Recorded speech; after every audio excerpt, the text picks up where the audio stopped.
kendala yang ada di lapangan di dalam Ocean Club Bali itu apa ya Pak?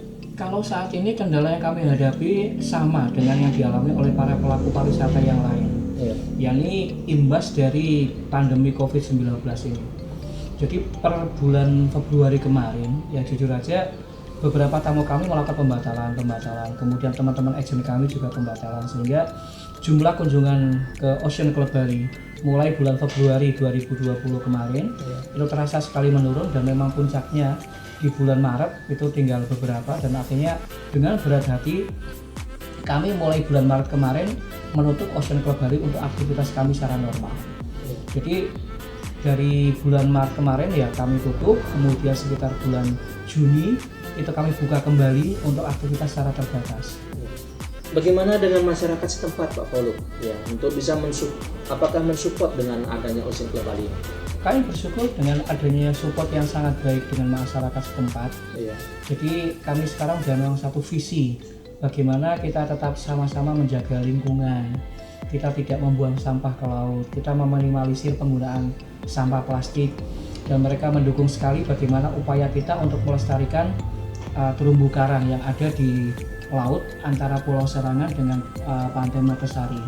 Nah, kita juga bisa saling mendukung bagaimana kita melestarikan penyu yang memang hampir semua pantai di Bali itu ada penyu bertelur di sana, dan bisa kita bersama-sama lepaskan penyu itu ke habitat liarnya di lautan. Oke. Karena tadi ada dibilang pelepasan tukik ya berarti Pak ya? Pelepasan penyu, anak penyu berarti itu? Benar. Ya. Itu bagaimana sistem pelepasannya itu Pak? Jadi tamu ini dari dermaga akan kita bawa ke pantai dengan membawa beberapa ekor anak penyu. Jadi penyu yang kami lepaskan itu yang berusia sekitar 2 hingga 3 minggu.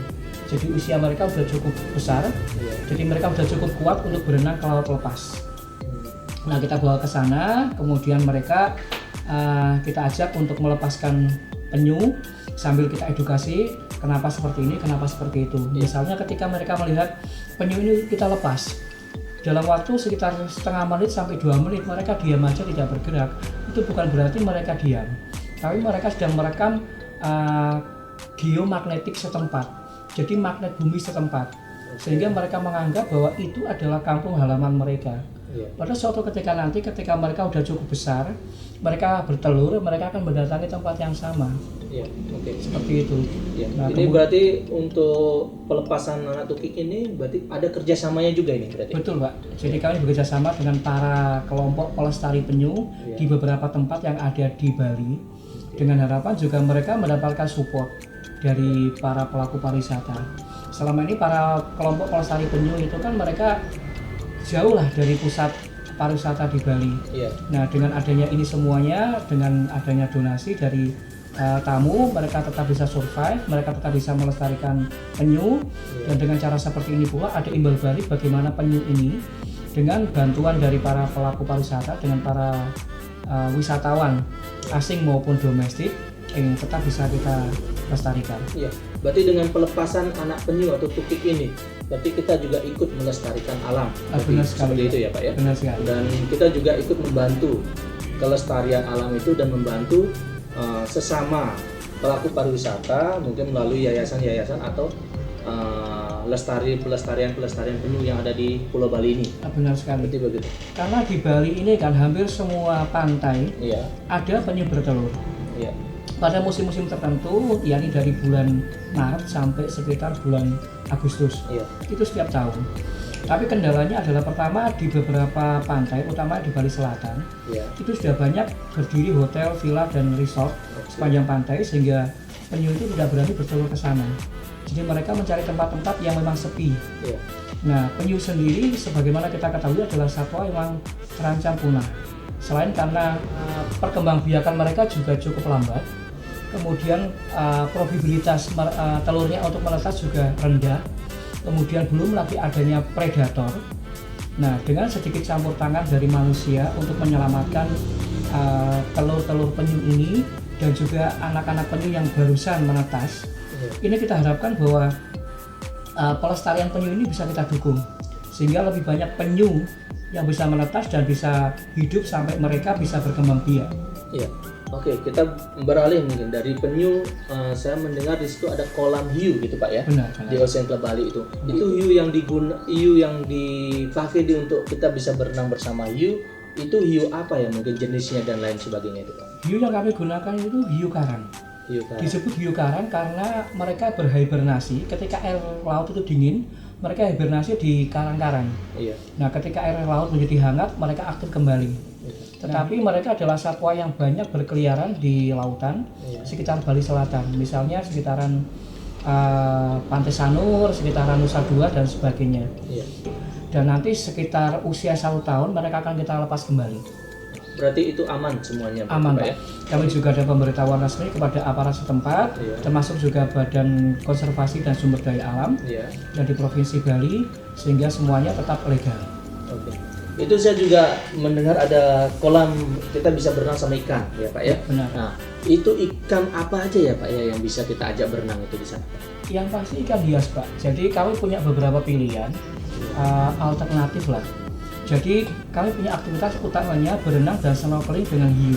Yeah. Tapi beberapa orang itu mereka agak ketakutan dengan hiu. Walaupun sebenarnya aktivitas berenang dengan hiu itu sangat aman. Yeah. Jadi kami juga menyediakan kolam ikan hias sehingga tamu nanti bisa berenang dengan ikan hias. Ini yang sangat menarik. Yeah. Di kolam kami tersedia ribuan ikan hias. Nah, laut di dekat Ocean Club Bali itu banyak ditanami terumbu karang. Jadi di sana ikan-ikan itu berkumpul dan mereka sampai berukuran besar, di mana kita bisa berenang di sana. Dengan kita misalnya membawa roti, kita lemparkan sedikit, ikan-ikan itu akan berdatangan dan kita bisa menikmati berenang dengan ikan hias tersebut. Nah, kalau misalnya mereka mau yang cari yang aman misalnya kan, bisa berenang di kolam ikan hias di ponton kami. Kita bicara sekarang untuk tadi ada penanaman koral, itu kayaknya menarik juga ya untuk edukasi untuk anak-anak seperti itu ya. Nah, itu bagaimana sistem dari penanaman koral? Jadi koral kami akan mengambil indukan yang sudah cukup besar, kemudian nanti akan kami potong dengan hati-hati dan kami akan memberikan edukasi pada pengunjung seperti cara memotong, kemudian seperti ini cara memasang koral itu pada batu yang telah kami persiapkan, kemudian bagaimana kita menjemurnya sebentar sampai dia agak kering, kemudian kita bawa ke satu spot di mana mereka bisa menanam koral itu. Nah, di bawah itu ada ribuan koral yang mereka membutuhkan waktu bertahun-tahun sampai mereka menjadi besar. Disitulah kemudian pengunjung itu kan menyadari bahwa pelestarian koral itu nggak gampang. Orang selama ini kan mudah mengambil koral di laut lepas, yang koral yang liar itu aja kan, dan kemudian mereka jual tanpa mereka sadari disitulah habitat ikan itu berada. Nah, kemudian pengerusakan yang mereka lakukan itu butuh waktu bertahun-tahun untuk memulihkannya kembali. Nah, dengan memberikan edukasi semacam itu semakin banyak misalnya pelajar atau mahasiswa atau tamu yang lain menyadari betapa koral itu harus kita lestarikan. Dengan musnahnya habitat koral ini, pada saat yang sama ikan-ikan itu pun menjadi lama-lama habis karena mereka nggak ada tempat lagi untuk berkembang biak. Berarti Ocean Club Bali ini juga ikut ya dalam pelestarian lingkungan dan alam ini dengan menanam koral ya. Benar sekali, dan ini juga ada menanam mangrove. Betul. Mangrove, ya. Betul. Itu bagaimana itu Pak? Kalau boleh tahu.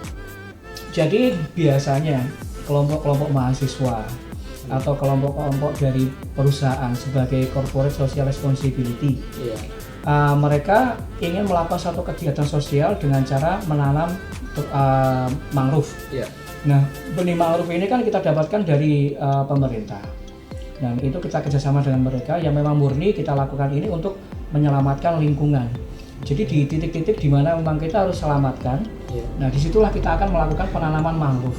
Di situ kita edukasi bagaimana mangrove itu ditanam dan butuh berapa lama mangrove itu menjadi dia benar-benar stabil dan bisa kita lepaskan. Karena kita butuh waktu kurang lebih 1 hingga 2 tahun dari benih yang kecil itu menjadi benih yang cukup kuat dan bisa kita tinggalkan. Berarti luar biasa sekali ya sahabat AJG Enterprise, di mana kita semua bisa mendapatkan informasi secara menyeluruh ya bagaimana itu Ocean Club Bali, di mana ternyata Ocean Club Bali ini adalah suatu aktivitas yang luar biasa yang mungkin belum ada di tempat lain, sehingga kita bisa nikmati baik itu keindahan alam, dari segi makanan juga luar biasa karena kita akan bisa menikmati ikan buntal tadi ya. Ya. Dan kita juga melihat dari segi perjalanan wisata juga di sana ada, seperti misalnya mangrove tour adventure ya. Jadi ini sepertinya perlu dicoba ini sahabat AJG Enterprise. Jadi untuk kedepannya biar kita tidak melihat perjalanan yang begitu-begitu saja, jadi kita coba dengan aktiviti yang luar biasa ini yang baru ya, sehingga sahabat Enterprise juga mengetahui alam Indonesia ternyata luar biasa ya. Kita bisa melihat yang ada di Pulau Bali ini.